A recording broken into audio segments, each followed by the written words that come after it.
সাব্বির, সাব্বির, মিথিলা। দরজা খোলা আছে, কেউ ভেতরে আসতে চাইলে আসতে পারে।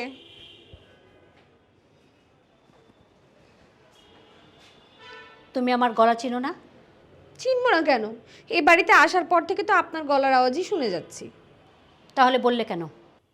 যার ইচ্ছে হয় ভিতরে আসুক, বললে না কেন? মা, আপনি ভিতরে আসেন। ভুল হয়ে গেছে মা, এখন তো আপনি ভেতরে এসেছেন, এখন বলেন কি বলতে এসেছেন। ভিতরে আসার ইচ্ছে আমার ছিল না। তুমি অথবা সাব্বির কেউ একজন দরজায় দাঁড়িয়ে কথা বলতাম। সাব্বির কোথায়? বাথরুমে নাকি? ওকে বলো তাড়াতাড়ি বের হতে। প্রথমত সাব্বির ঘরে নেই, কোথায় গেছে আমি জানি না। আর দ্বিতীয়ত আপনি কেন দরজায় দাঁড়িয়ে কথা বলবেন? আপনার গলার যে ভলিউম, আপনি ওখানে দাঁড়িয়ে কথা বললে বাসার সবাই জেনে যাবে। এটা আবার নেগেটিভলি নিয়েন না, হ্যাঁ? আপনি ঘরে যখন এসেছেন বসেন, বসে কথা বলুন। বসার ইচ্ছাও মানে, আর এত কথাও বলার আমার দরকার নেই। না বলেও তো পারি না। আমি তোমার ঘরে আসলাম, অথচ তুমি শুয়ে আছো। এটা কোন ধরনের পজিটিভ বিষয় আমি বুঝলাম না। থাকো, তোমাদের ঘর, তোমরা যেভাবে খুশি সেভাবে থাকো। এখন দয়া করে একটু বাইরে আসো। কেন? আমি বাইরে যাব কেন? ও, আমাকে ঘরের কাজকর্ম রান্নাবান্নার কথা বলে কোনো লাভ নাই, কারণ আমি কিছুই করতে পারবো না। আমার এই আঙুলের ব্যথায় পুরো সারাটা হাত ব্যথা করছে। এজন্যই আপনি ঘরে আসার পরেও আমি এখনো শুয়ে আছি। তোমাকে যে কাজের কথা বলে কোনো লাভ নাই, সেটা আমার খুব ভালো করেই জানা হয়ে গেছে। সাধারণ চুলা জ্বালাতে গিয়ে হাতের ছ্যাঁকা খেয়ে আবার সেই হাতের ব্যথায় সারা রাত শুয়ে আছো। আর রান্না বান্না করতে গেলে তো সারা শরীরে আগুন লাগে না, পুড়াবে, তখন তো দোষ হবে আমার। তোমাকে না রান্না বান্না করতে বলিনি। একটু বাইরে আসো দয়া করে। কেন বাইরে যেতে হবে কেন? পারলে বড় ভাইজানের সাথে গিয়ে একটু কথা বলো। ওনার সাথে গিয়ে আমি কি কথা বলবো? এমনিতেই তো কম কথা বলতে পারো না, খালি মুখে মুখে তর্ক করো। আর একজন অসুস্থ মানুষের সাথে কিভাবে কথা বলতে হয় সেটা তুমি জানো না? আচ্ছা, উনি অসুস্থ মানুষ, আমি কথা বললে ওনার কি হবে? একজন অসুস্থ মানুষের সাথে না দেখা করে দুই চারটা ভালো কথা বললে না, মানুষের মনে সাহস হয়। তোমাদের আচরণ দেখে তো মনে হয় না এই বাড়িতে কোনো অসুস্থ মানুষ আছে। মা, উনি অসুস্থ হয়েছেন, আমি দোয়া করি উনি যেন দ্রুত সুস্থ হয়ে যান। এছাড়া আমি আর কি করতে পারি? আমার আচরণে, আমার কথাবার্তায় উনি সুস্থ হবেন না। উনি যদি ঠিকমতো বিশ্রাম নেন, ঔষধ খান, তাহলেই সুস্থ হবেন। আর উনি যে পরিমাণ হাঁটাহাঁটি করেন, তাতে তো ওনার সুস্থ হওয়ার কোনো লক্ষণই দেখছি না। ওনাকে একটু হাঁটাহাঁটিটা কম করতে বলবেন। এভাবে হাঁটাহাঁটি করলে তো মাথা ঘুরিয়ে পড়বেই। এখন আমি তো আর গিয়ে ওনার হাঁটাহাঁটি বন্ধ করতে পারবো না, তাই না? তুমি না আসলেই একটা বেয়াদব।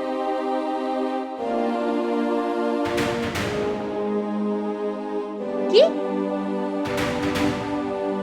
আমি বেয়াদবের কি করলাম? মুরব্বী মানুষের সম্পর্কে কিভাবে কথা বলতে হয় সেটা তুমি জানো না।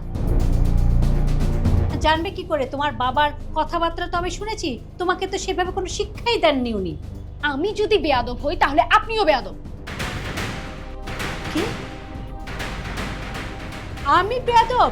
হ্যাঁ, কারণ আপনিও মুরব্বীদের সম্পর্কে ভালোভাবে কথা বলতে শেখেন নাই।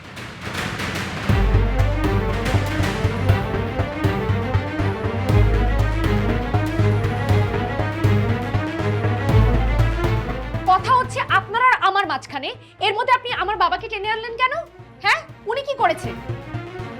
আমার বাবাকে টেনে আনলে কিন্তু আমি কাউকে ছেড়ে কথা বলবো না। আর আপনি এখন আসতে পারেন।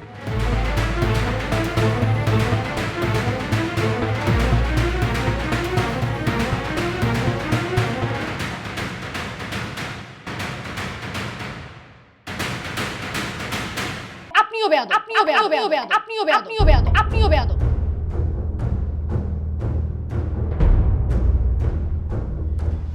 তো বড় সাহস, আমার বাবাকে নিয়ে কথা বলে।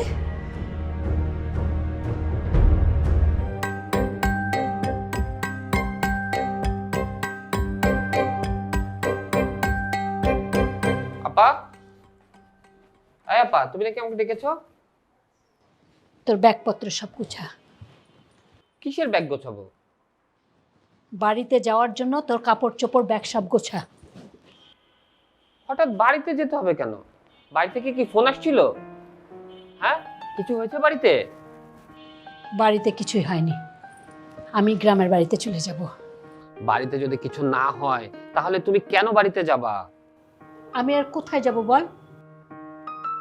গ্রাম ছাড়া কি আমার আর কোথাও যাওয়ার জায়গা আছে নাকি? হঠাৎ গ্রামে যেতে চাচ্ছ কেন আপা? যাব না তো কি করব? এই বাড়ি তো আর আমার না, এখানে আমার থাকার দরকার নাই, আমি গ্রামেই চলে যাব।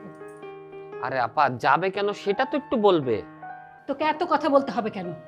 তোকে বলছি আমাকে গ্রামে নিয়ে যেতে, তুই আমাকে গ্রামে নিয়ে যাবি। আপা তুমি তো জানো আমি একটা কাজ নিয়ে ঢাকা এসেছি, ওই কাজের কিচ্ছু এখনো করতে পারি নাই। এই নিয়ে খুব ঝামেলার মধ্যে আছি। আর এই মুহূর্তে আমার এখন বাড়ি যাওয়া সম্ভব হচ্ছে না আপা, আমাকে আরো কিছুদিন সময় দিতে হবে। আমাকে গ্রামে দিয়ে এসে তুই আবার চলে আসিস। তোর যতদিন ইচ্ছা ততদিন তুই এই বাড়িতে থাকিস, তোর কোনো সমস্যা নেই। আমি এই বাড়িতে থাকবো না, আমাকে দিয়ে গ্রামে। আপা এইটা তো তোমার বাড়ি, আর এই বাড়িতে তোমার থাকতে কি সমস্যা হলো সেটাই তো আমি এখনো বুঝলাম না। এই বাড়ি আর আমার নাই রে ভাই, সব দখল হয়ে গেছে। এই বাড়িতে কোনো রুমে ঢুকতে হলে না, পিয়নের মতো অনুমতি নিয়ে তারপরে ঘরে ঢুকতে হয়। তোমার বাড়িতে তোমার অনুমতি নিয়ে ঢুকতে হবে? তুমি কার ঘরে গিয়েছিলা বলো তো? কার ঘরে আবার? সাব্বিরের ঘরে। আপা, সাব্বির নতুন বিয়ে করেছে, ঘরে নতুন বউ, ওর রুমে ঢুকতে গেলে তো একটু আওয়াজ দিয়ে ঢুকতে হবে, এটা তো একটা স্বাভাবিক ব্যাপার। এখানে অনুমতির কথা বলছো কেন আপা? আমি কি এসব জানি না? আমাকে কেন তুই এসব জ্ঞান দিচ্ছিস? তাহলে আর সমস্যাটা কোথায়? আমাকে বলে যে কেউ ঘরে আসতে চাইলে আসতে পারে। তাই আমি যে কেউ? বল, আমি যে কেউ হলাম? আরে আপা, তুমি যে কেউ হবে কেন, তুমি তো এই বাড়ির সব। বুঝতে পারছি, সাব্বিরের বউর সাথে তোমার ঝগড়া হয়েছে তাই না? তুমি মিথিলার সাথে আকবরে কেন কথা বলতে যাও বলো তো? তোমার যদি কিছু বলার থাকে তুমি সাব্বিরকে গিয়ে বলো। সাব্বিরকেই তো বলতে গেছিলাম। সাব্বির ঘরে ছিল না, তা না হলে কি আমি ওই বেয়াদবটার সাথে কথা বলি? আবার কি বেয়াদবি করলো? ওই বেয়াদব মেয়েটা বলে আমি নাকি বেয়াদব। আরে এখানে বেয়াদবির কি করেছে সেটা তো বলবে। আরে বললাম না, আমাকে বেয়াদব বলছে। কি বললা? ও তোমাকে বেয়াদব বলছে? আমি তো এটা নিজের কানকেই বিশ্বাস করতে পারতেছি না। তাহলে আমি তোকে কি বলছি? আমি নিজেই তো বিশ্বাস করতে পারছিলাম না। শুনে তো আমি একটু তপ্তা খেয়ে গেছিলাম। আচ্ছা দাঁড়াও, তুমি কি এমন বলছো যে ও তোমাকে বেয়াদব বললো? ভাইজান অসুস্থ, ওকে বললাম ভাইজানের একটু খোঁজ খবর নিও। সে কথা বলতেও বলল কি, আমি যদি খোঁজ খবর নেই তাহলে কি উনি সুস্থ হয়ে যাবে? আমি বললাম মুরব্বীদের সম্পর্কে একটু লেহাজ রেখে কথা বলো, একটু আদব কায়দার সাথে কথা বলো। এটা বলতে আমাকে বেয়াদব বললো? না না আপা, এটা কিন্তু ও খুব খারাপ করছে। সাব্বিরের বউর এটা একদম ঠিক হয়নি, তোমাকে বেয়াদব বলাটা ওর একদমই ঠিক হয়নি আপা। তাহলে আর তো কি বলছি আমি? দুলাভাই অফিস থেকে ফিরুক, আসুক, সামনাসামনি বসে কথা বলে দেন একটা মীমাংসা করা যাবে, ঠিক আছে? না না, দুলাভাইকে এখন ফোন দেওয়া ঠিক হবে না, এমনিতেই অফিসের মধ্যে নানান প্রেশারের মধ্যে থাকে। তোর দুলাভাইকে বলে কিচ্ছু হবে না, উল্টা আমার দোষ দিবে। তোর আর কোনো কিছু করতে হবে না, তুই চল আমাকে গ্রামে দিয়ে আয়। আপা আমি তো তোমাকে বললাম একটু বোঝার চেষ্টা করো, আমি এখন যেতে পারবো না, আর এই মুহূর্তে তোমার যাওয়াটাও ঠিক হবে না আপা। তোর কাজের জন্য আমি কেন গ্রামে যেতে পারবো না? তোর কাজে আমি কি করব? আপা আমার কাজের জন্য না। তাহলে আমার গ্রামে যেতে অসুবিধা কি? আমাকে কেউ বাধা দিয়ে রাখতে পারবে না, আমি গ্রামে চলেই যাব। আপা আপা আমার কথাটা একটু শোনো, কবিরের বাবা অসুস্থ, এই মুহূর্তে তোমার কি বাসা ছেড়ে যাওয়াটা ঠিক হবে বলো? আমার হয়েছে যত জ্বালা, সবার সেবা যত্ন আমাকে করতে হবে। আমি কোথাও যেতে চাইলেও যেতে পারবো না, গ্রামেও যেতে পারবো না আমি।